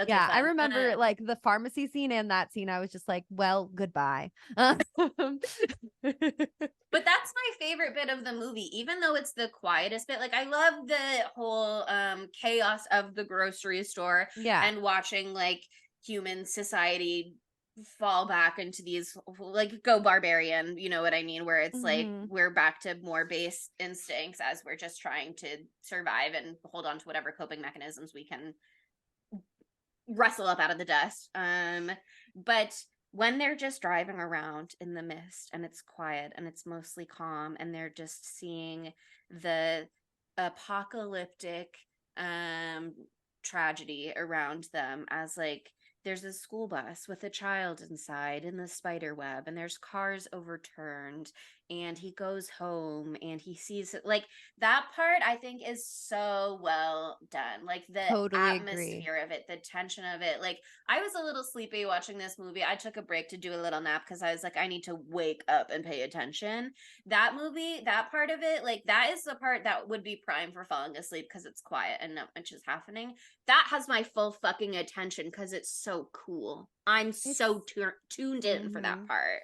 And it because it's so well done and it's so quiet and it's so tastefully done. Like even though the ending, you can say a lot about it, you can see how they got to their conclusion. They've been driving for miles and miles and miles, however long, however much gas he had, and they've just seen desolation for miles. So of course they think it's all over and there's no hope because of what they've seen and what we've seen through their eyes. Like it is a little bit more believable. But that said, before we say exactly what happens at the end, I'm just going to tell you what happened in the book, just so you can see how different it is. Yeah. And then we'll end with the kicker. In the book, they're driving and they're driving and they're driving, and they're trying to get the radio, but the radio doesn't work because the mist blocks all communication, as you know. As one But does. for 1 second, there a single word breaks through. It's what does it say here? One single word through some minute shift in the dampening mist, an infinitesimal break that immediately closed again. That's from the book. Ooh. And he hears this one word, and it gives him hope. And then like it ends with him putting his son to bed, like in the car. He's just going to sleep, and he whispers in his ear two words. One of this is what it says. But first, I'm going to kiss my son and whisper two words in his ears against the dreams that may come, you know. Two words that sound a bit alike. One of them is Hartford. The other is hope. And so the idea is that he heard the word Hartford through the radio. And so he thinks that if he goes to Hartford, they'll be okay, I guess. That's like the idea. And that's the end of the book. So it literally ends with the word hope. Literally it ends with the word hope. So it has a hopeful ending. And not in the movie. Yeah. Not in the movie though. Do you You want ever to just did you ever just like look in your friend's eye and you're like, you don't say anything, but it's like, yeah, shoot me in the head. That's what you're saying with the look. Have you ever had that? Have you ever had that look with a friend? All the time. No, I've never had it with a gun in my hand. Literally shoot me in the head. Right now. God, it's so bleak. Because the older couple, they're very resigned to die. They've lived their life, but Amanda's not ready yet, and Billy is a little sleepy boy. The way he wakes up just in time. Woof. Horrible. Do you think the dad saw his little eyes open and went, ah, like I have to do it before he realizes what's happening? It's just like as bleak as it could possibly be. It's already going to be bleak. You know that he's going to, it would be a murder-suicide, except he doesn't have enough bullets to suicide himself, unfortunately. So he's just going to murder everyone and then walk and be eaten by a monster, hopefully very quickly. But yeah, no, he literally has to look into his son's eyes and shoot him in the fucking head. Like literally, like they had to add that aspect to a child. At least they didn't show it, you know. They didn't show the dead child, so that was pretty good, I guess. But you just see like they pan away, you just see the car, you hear pop pop pop, and then just like screaming. Toni Collette. Yeah, I mean it when he gets out of the car and just wails, it's like you fucking fair enough, because not only was this particular moment a horrifying tragedy that you think you had to do and it was the only way to be merciful to the people around you, and Yeah. you're the one who has to suffer the most haunting death yourself, and it is the perhaps the most haunting fate, because now you've got to live with this, or I don't know, Get maybe eaten. not. Yeah. Well, once afterwards, once you realize really what's happening. But Yeah. when he wails, it's just like, yeah, from the fucking beginning, he has been a father on parental duty this whole time. He hasn't been allowed to break down once for 1 second, because this whole time he's had his son who is freaking out, regressing, like sucking his thumb like he hasn't when he was 2, like crying in a way where he's like, you have to calm down or you're gonna hurt yourself. Like, he hasn't had a single second to break. Finally, he can just fucking scream. Like, he needs to scream. He needs to scream. And it's so, though I don't think this man is the greatest actor in the world, like, you know, it was still a good scream. You know what I mean? Yeah. Like, it wasn't Toni Collette, but he was doing his best, and I'm sure she watched this movie. Oh, but just so I was talking to Adam about this movie a couple of weeks ago. I don't know why it came up. And I was like, oh yeah, and the ending's so terrible because like he kills everyone and then it just ends. And Adam was like, Monica, no. I blocked out the very last bit of this movie. I fully blocked it out. He's like, Monica, no. And then the mist separates and salvation is right there. Right and he there. just murdered his son by shooting him point blank in the head. My like the fact that my brain was like, delete, edit, delete, killing. delete. Yeah. It's so brutal. And like, Stephen King did not write this ending in his novella, like Monica explained. Yeah. He was like, hope. But he did sort of lay the groundwork for this, because apparently Frank Darabont didn't like invent this completely independently. There's a scene in the novella. Is it like his journal? Is that what it is? Or it's just like there's a I scene don't where know. it talks Keep about his journal. I don't explaining know. it, I and haven't read maybe it. it'll trigger for me because I haven't read it Um, in like a year, so I don't have it all memorized, unfortunately. Apparently in the novella, the dad is like writing in his journal and is reflecting on the fact that like, if it comes to that, they only have 3 bullets and they have 4 people. Oh. And so like he has the thought about it, and like it might come to that, and like I don't know what we'll Yeah, do I maybe if remember it does that. come to that. And then Frank Darabont read that and went, okay, well, that's absolutely what we're doing. Well, we're doing that. No, I think because We're the doing whole it. book takes place in his head. You know what I mean? Because Mhm. like it's his perspective, so I think he's just thinking that Okay. thought. It was the Having a little IMDb thought. trivia or whatever was like a journal he left behind at the gas station, blah blah blah. And I was like, what's happening? Oh, What's going on? maybe, but that's so I don't weird. know. I don't think that it zooms out like that, but I don't know. Again, it's been a year. Woof, wolf and a half. I've never Yeah. seen one so bleak. Like, we've watched some fucking horrible shit. But That's this the was worst. bleak. Yeah. That's the worst. There's no hope. His life is over. He just killed his son. Like, literally 4 seconds later. Like, literally. Like Yeah. his wife's Less than a minute. dead, his mistress is dead, his son is dead, And he doesn't even have a gun to Everybody kill he himself. loves, his wife, his mistress. Yeah. his child dead. Yeah. The pseudo I mean, grandparents that he's created. Oh my god. it was maybe going to be a little more bleak than it was, so maybe we are saved a little bit, because like, What? How could it be well, more bleak? more bleak maybe is relative. But What what did they happens do? is he obviously uses the 4 bullets, but there's 5 of them, so he's the survivor. He goes out, he's waiting to die, and then the military people come, the mist dissipates, they've got a flamethrower. That's important. They kill the big IMDb spider. trivia was like, the crew was able to make a flamethrower from only things they bought at Home Depot, and Frank You can Darabont do was like, that. you really shouldn't be able to do that, but I've learned something today. But all of those trucks go by with the like refugees on them, and we see Melissa McBride on there with her children. The woman from the Yes, the beginning mom who's from like, the "Won't beginning. anyone escort a lady home?" So that is there because she wasn't supposed to be there originally. Originally, she was supposed to be like in the pharmacy in a cocoon. But then Frank Darabont liked her acting so much, which makes perfect sense because she became a major fucking character in The Walking Dead. So he just was like, yoink.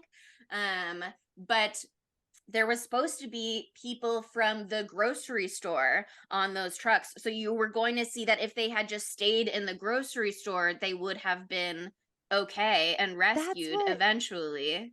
That's what I was wondering because I was trying to remember. I thought in the book, like, it was clear that everyone in the grocery store got, like, died or something. Or, like, something got, but then I didn't find that anywhere. And again, memory of trash garbage. So I can only remember so much. Mm-hmm. But And you're yeah, stuck like, with new books in there all the time, I know so many, squeezing other but things like, out. but like, yeah, like what happened to the grocery store people? Like, do we ever know? Like, would it have been a better choice? But you know what? At the end of the day, they didn't really have the choice to stay Because now they've anymore done a murder. because, Yeah, now they have murdered Mrs. Carmody. well, no, They've not done so even much that. murder. Before that, they couldn't stay because they were gonna kill Billy. They had to leave, so they didn't have an option to stay. That's not an option for them You unless they're have to willing to give wonder. Billy up. Yeah, you have to wonder if once Mrs. Carmody was killed, is like the mob mentality going to change now that they don't have like their heretical leader or whatever, you know what I mean? Yeah. Or is somebody else just gonna like step up and fill the position and be like, this is what she would have wanted? Like, you really don't know like how tense things would have been in there with that group afterwards, and you probably don't want to find out, even if you're the one with the gun. Like, you know, you only have 12 bullets anyway, and they've got lots of knives, and so shit is really gonna hit the fan fast. But yeah, the idea was that they were people from the grocery were gonna be in those like refugee trucks driving by, and it was going to be like, not only did you only need to wait 5 minutes in the car and just sit there, but if you had stayed where you were and not lost Ollie and blah blah blah blah etc., getting to the car in the first place, you would have been okay. But they just like, they had wrapped production on a lot of those actors already earlier, and so the actors had like gone home, a bunch of those extras and stuff, so they just weren't there anymore to film that scene, which Thank is why God. it didn't get included in the movie. So interesting. God, that would have been even more terrible. Fuck. What a movie. Yeah. What a movie. I don't know how I feel about Melissa McBride's character surviving, but I'm okay with it because, again, like, luck of the draw, you know what I mean? Yeah. Some people survive Jurassic Park just by, like, they just happen to not really come across a lot of the dinosaurs. Sure. Fair. Oh my God. Also, there's like apparently like a lot of, I didn't read all about this, but this is for you to do as a listener. Your homework. There's like some sort of allegory to like the war on terror with this movie. That makes perfect sense with what Frank Darabont is saying, where he's like, politics, religion, America's a warmongering country. We're spending money building bombs instead of educating our children. And it's 2007, you know what I mean? And they talk about that with Jessup a little bit, where they're like, you ready to ship out? Like, these are people who maybe signed up post 9/11 because they thought it was like a righteous war to fight in going to war before it was a forever war and blah blah blah. So brutal. So brutal. Rough. It's rough out here. Anyway, how could this movie begin? As discussed, Morales and Donaldson are boyfriends. We made those two brothers boyfriends because that's how it always should have been. Hattie, the lady who took the pills, she's a lesbian, and I think her and the older teacher had something going on because they kind of made it. I don't think she was with the guy at the end. I don't think they were like a couple. There was a guy near her in the beginning where I was like, is that her husband, for a second? And then they just really didn't lean into that. And so I was like, okay, her and Hattie are for sure in love and dating. I agree. They might be doing it like old lady style where it's like, that's just my bestie, like that's just my And they were roomie or roommates. whatever. Yeah, exactly. Where it's like, oh, your aunt and her best friend who goes everywhere she goes kind of deal. They might not have been forward about it, but also maybe they were. I mean, I don't know. They just didn't want to face Mrs. Carmody's wrath. Mhm. So they kept it on the DL. They want to get on her hit list. I feel like the little pterodactyl things are pretty gay. Gay. Like of all the monsters, Nothing's gayer than a pterodactyl. Exactly, I've been like, saying they were that the for years. gayest. I could see that. Yeah. I didn't like the bugs. Bugs not gay. Sorry. This is sorry, not gay. But it just Then popped don't back into say my it. brain. No, I'm Oh, kidding. I'll be quiet. I'm kidding. There was the moment with Mrs. Carmody where the wasp landed on her and didn't sting her. Yeah. And so obviously she takes that as a sign of her religion. But it's also IMDb trivia was just like, well, yeah, if a wasp lands on you, stay still and it might not sting you. That's the way it goes. But another bit of IMDb trivia said that some people buy into the theory when she says that Billy and Amanda needed to be sacrificed, and then the mist dissipates right after their deaths. People are like, she was right and she was onto something, and I'm like, fuck you. Shut the fuck up. Don't say that. Yeah. How Don't dare let the you? evangelicals win. I'm like, Right. come on. That's so annoying. Sure, God damn I it. can see What how was that that? would be like fun, Oh, I guess, as a theory. this But is also, like shut this up. this is reminding me of this of signs, that signs theory that they're like they're all angels or like demons from hell coming to punish the citizens of Earth. You're like, I was shut no, up. shut the fuck up. It's an alien movie with light religion, okay? Jesus Christ. It's a movie about a priest. Of course, there is religion, but that doesn't mean the movie is religious. That's some bullspit if I've ever heard it. Okay. Where would Matthew Lillard fit into this film? How old was he in 2007? He could be the dad, like a He could be young the dad. potentially. He would. Oh, I would have loved that. He could play serious. He could play serious. Mm-hmm. Wow, He I could actually have would have done. loved that. I would agree.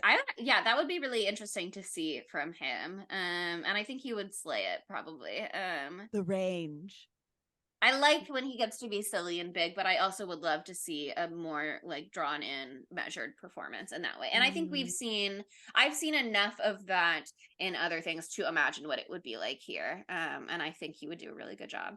But I also think he could do like Myron, kind of thing where he's like being a bitch in the beginning, and then he has all of these like individual hang-ups about the kind of person the way he thinks others perceive him and the way he's perceiving others, and like that coming up and grinding against each other in a film like this, and then especially like the religious turn at the end. Like I think he would have fun with a lot of different roles here. Yeah. He would bring his special Maddie Lily magic to a lot of different positions in this movie. I wish he had been in it. That would have been awesome. Just glad he's having his little shine right now too. I'm glad he's having his little renaissance moment. Also, I just want to give a shout out to the fan cam girlies on TikTok who are really going nuts with the content right now. I'm not going to say anything more than that because I don't want to spoil anything that's going on. But there's a lot of Maddie Lily on the internet these days, and we love it. And we love it. I love it. Okay, dumb bitch. I am happy to give it to Mrs. Carmody, even though, again, I said, like, I totally see how it gets to that point, and I think it did start as, like, an earnest belief and someone trying to do what they thought was maybe legitimate good, but also, I'm willing to give it to Myron a little in the beginning, too, because he really was ready to punch David in the teeth. Myron and Jim. And he just needed to be a little more polite. Yeah. Yeah, And no, then I think and then Norm that's a good died, one and then too. he had that bad reaction, and he like dialed it back. But immediately he was like, "Well, you should have just said. You didn't say what you meant. You should have just said." And it's like, Well, he what didn't else really could he have have the said? He didn't. words He for hadn't it. seen the tentacles until the same time you saw the tentacles. Exactly. I would say though he also had his reasons. I'm gonna give this nomination, but I don't think that he necessarily deserves It's it. just But a nomination. Brent Norton, he was so sure he was being pranked. He had watched too much Punk'd, I think, and we've all fallen into that before. Every He's been Manhattan lawyer's favorite TV show. punked. They love Ashton Mhm. Kutcher, unfortunately. They're reconsidering now based on what's been going on. um, but yeah, the other thing that I want to give a dumb bitch to is the director just for what he did to Brent. Because I wish that at least we would have seen him die. You know what I mean? We all can assume that he died. Yeah, they This is kind of before I say read it the in the book. movie, but they're just assuming also because the biker Yeah. guy gets half bodied, and so they go Bodied, yeah. Norton and his group died, but the biker wasn't really with that group, and also like just because he got nobody else was on the rope, you know. What if Brent had been on the truck at the end? I would have loved that, but That would he's have been looking at him and he's like, crazy. "I'm sorry, but I did survive. But you were right." Yeah, I'd be like, you know He's what? just There there on were the truck making a monsters. face like, "Ah, sorry, Oh, did you kill your son? That's my bad." Ooh. I remember when I held your Mhm. son's hand. Okay. Oh Anyway, no. I don't know. It's probably Mrs. Carmody because she but she's also so smart because she did such a good job of getting everyone to turn to her team. And she did a great job of inciting violence Mhm. and She did. creating a panic and creating a mob mentality. She's a master manipulator powered by God. Mhm. Can it be Damn. her? They were It's right so when they hard. called her Jim Jones. For real. That was they nailed that. Yeah. It's hard. Jury's out for me. A lot of dumb shit. A lot of dumb shit. You know Maybe what? It's probably David. the American military because they opened the fucking portal. Thank you for giving us an out. Always Yeah, the Arrowhead, bro. And like, it's also we don't like need to go. Congress because they could have given that funding to the American education system, like the teacher was saying, and they allotted it for the military instead. I'm just But saying then the that military saved everybody at the end. But it's like you created this problem, so it's you don't really get that much credit for cleaning it up. it's like Oppenheimer. Okay, the whole thing with Oppenheimer, he's like, I created this bomb, and there is like a percent chance, percent chance. I won't tell you what percent chance that it'll blow up the entire world when we detonate it. There is that little percent chance. So like, Should we try it anyway? Should we do it anyway? But like, and then it's like, with God, this, what have I created, girl? Nobody. You did that. You did that. Also, you're opening up like a hole in the dimension to another dimension. What if the entire fabric of everything, I don't know what it is, collapses? Have you thought about that? Yeah. You punch a hole in anything, it could fall down. Space is a vacuum, and like I don't really Black know hole? how I don't know. interdimensional portals work, but if But you told me neither the do whole they. Earth was gonna get sucked into it, I'd be like, that seems like a likely conclusion. Like that makes sense. Yeah, Yep, no. Like, we don't need to do everything. That's why, like, we didn't need AI to get to this point, and now we're fucked. So, like, and then we did get that Beatles song, and I did really like the Beatles song. It was really nice. It made me cry a little bit. So, if we could just have that part and not the part with the deep fakes, that'd be great. And not Thanks. the other scary stuff. Yeah. Joe like, all the Biden watched jobs Mission we've Impossible, taken. and he said, "This is some scary stuff." Something's wrong. Okay, yeah, it's the government once again. It's the U.S. military. Classic. Dumb I mean, bitch. that is so often a theme of this stuff that came out of the 70s and 80s, like we talked about on our collab episode. That is After just Nom. yeah, I mean, that was a lot of what was going on at the time too. It was like post Vietnam, and then now updated in 2007 to be like post Afghanistan and Iraq. Yeah, it's actually good timing to do when this movie came To out. circle it back around. Yeah. Mhm. Ugh. So Okay. Knives out of fives. It's time. Knives out of fives. What do This people think movie- about this movie? On IMDb, it has 7.1 out of 10. And on Rotten Tomatoes, it has 73% fresh from critics and 65% fresh from audiences. So overall, fairly good numbers. And like we said, although it does have made for TV vibes, I'm pretty sure it was like a theatrical release. So Yeah. Okay. Well, I don't want to go first this time, so okay. someone else go. I'm willing to go unless Sydney wants to go first. You can go.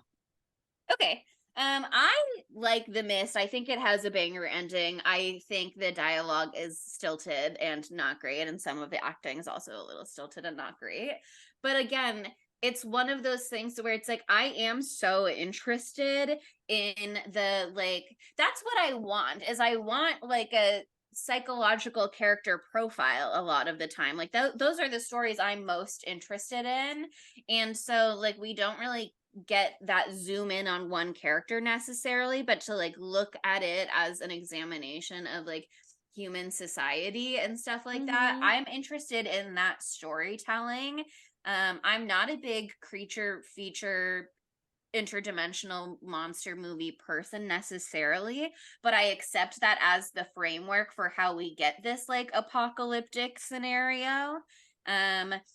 The ending is so bleak and it is such a gut punch that I think there are so many good things going on in this movie that I'm willing to overlook so many things that are medium about it. That to me it really averages out, and I'll give it like a 4.2 knives out of fives. Fair. You want to go next, Sydney? This is a 3.5 out of 5 for me. It is very bleak and it's so long.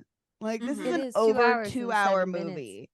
Yeah. And like I feel like they could have whittled a little bit down. Just like No, a you little needed bit. to really feel miserable in so many ways, you Right? know? Like And I'm sure they do when it's on TV, you know, they've got to leave space for commercials. and so it becomes probably like a 3-hour movie Oh with geez, that is commercials. probably what they do. Yeah, But like seriously. again, this movie's still fun because everybody loves a good like made for TV movie. And I'm sorry, you cannot tell me that this was a theatrical release movie. This is a made for TV movie. They never Mandela curse. You effect. can't tell me Somebody that is bullshit. lying. Yeah.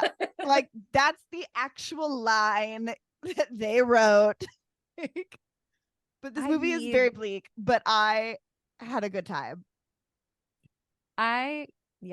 When I started watching it last night at 12:30, I was like, what have I set us up for? Because I like threw this out as a recommendation and I was like, oh my God. We were like, let's it's do a so good fucking- movie next. Well, yeah, because I was like, we're gonna do like a prestige movie next. And then it started and I was listening to the dialogue and watching. I was like, this is fucking awful. This is a horrible movie. I thought it was good. What's happening right now?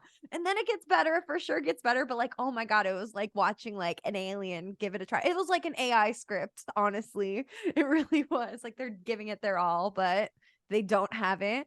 But yeah, and no, it really does. It gets a lot better. It's really interesting what they did. I'm really interested by the changes and the choices that he made. I feel like some of it was like handing it too much to the audience. I would have liked a little bit more mystery instead of like the Spider-Man being like, I'm sorry. It's our fault. Yeah. Also just imagine that scene if the spiders had been practical effects popping out of his face. It would have been hard to do, but that would have been pretty fucking sick. Also They're really trained distractor. spiders on set. Yeah.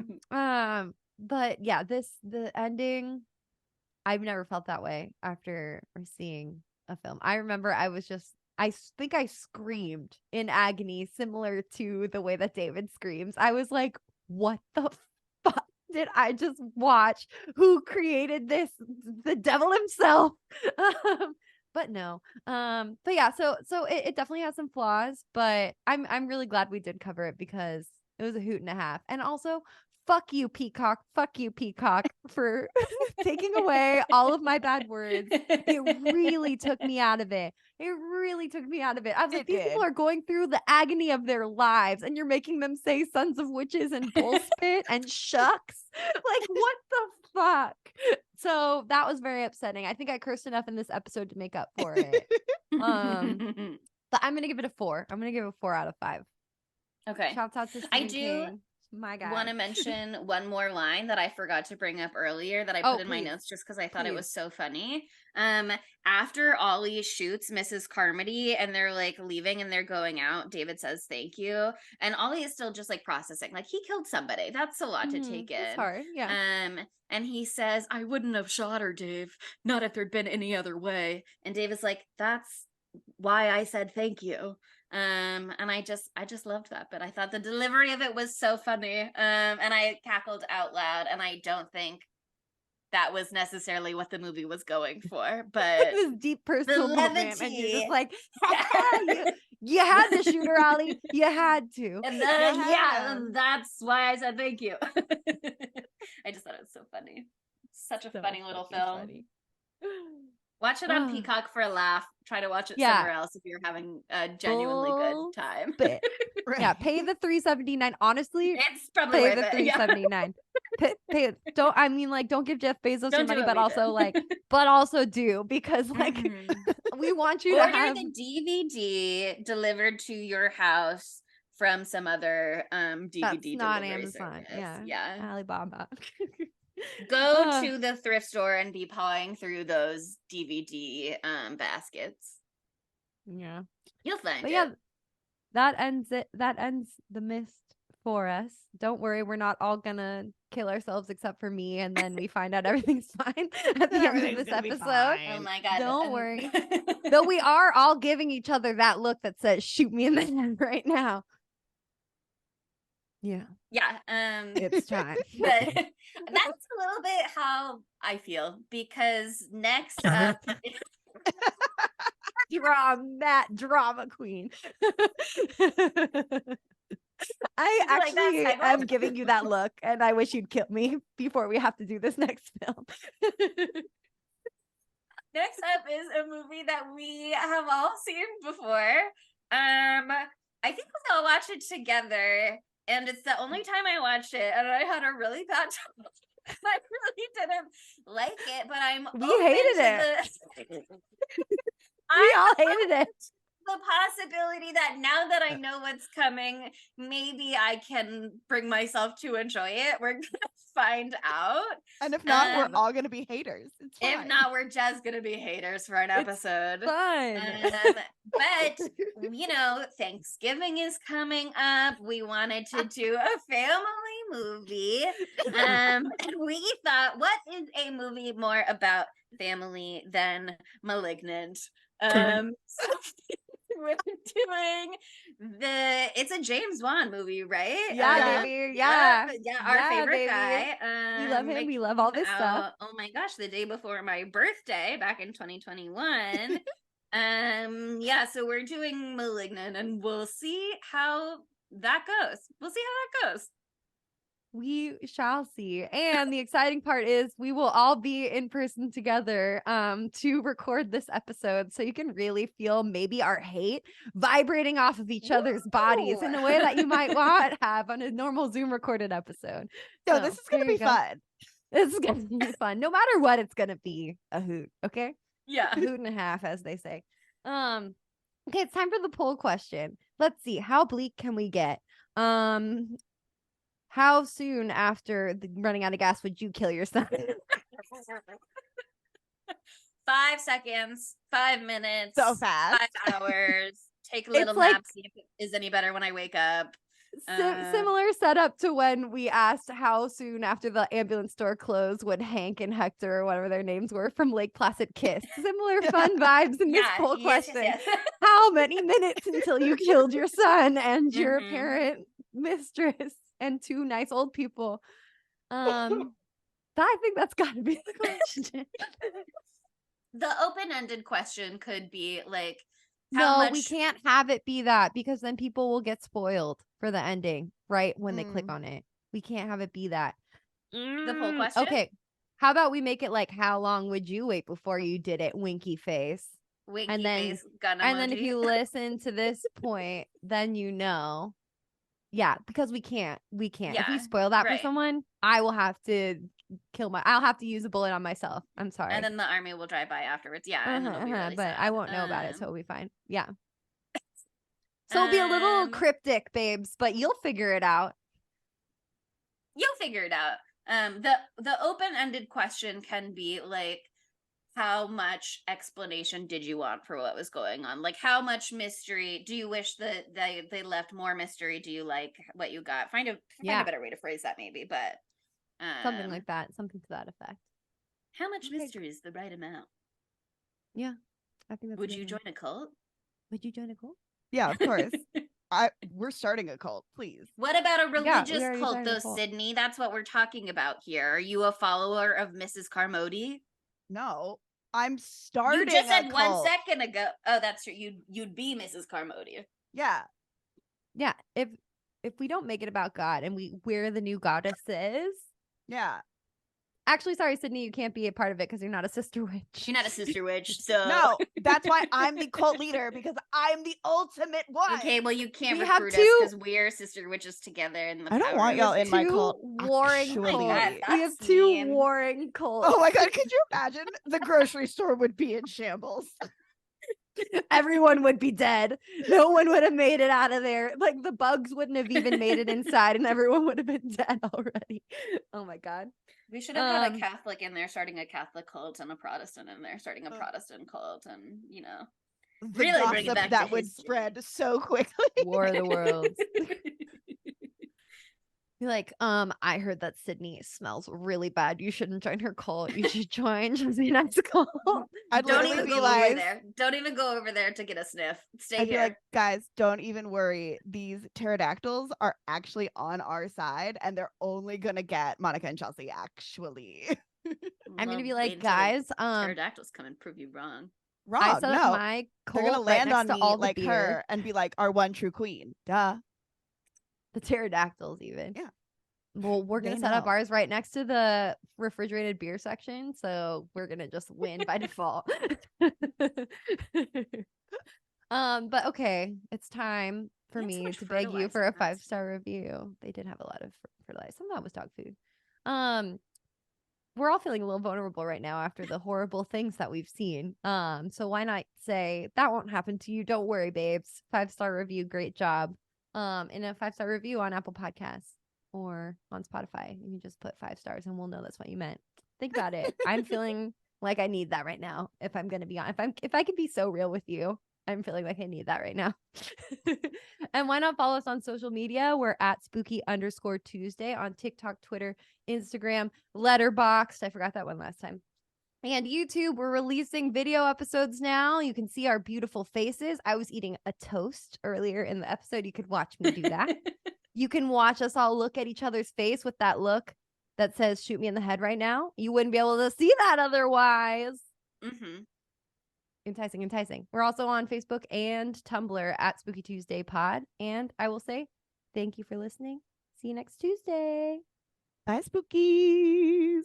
I tell you what, the day I need a friend like you, I'll just have myself a little squat and spit one out. Spooky Tuesday was created by Monica Height, Sydney Thompson, and Chelsea Duff, and edited by Sydney Thompson. Our gorgeously spooky tunes are all thanks to Tamra Simons, who you can follow on Instagram at Captain Tamra, and our podcast art is by Mary Murphy, who you can find on Instagram at the_moon_OMG.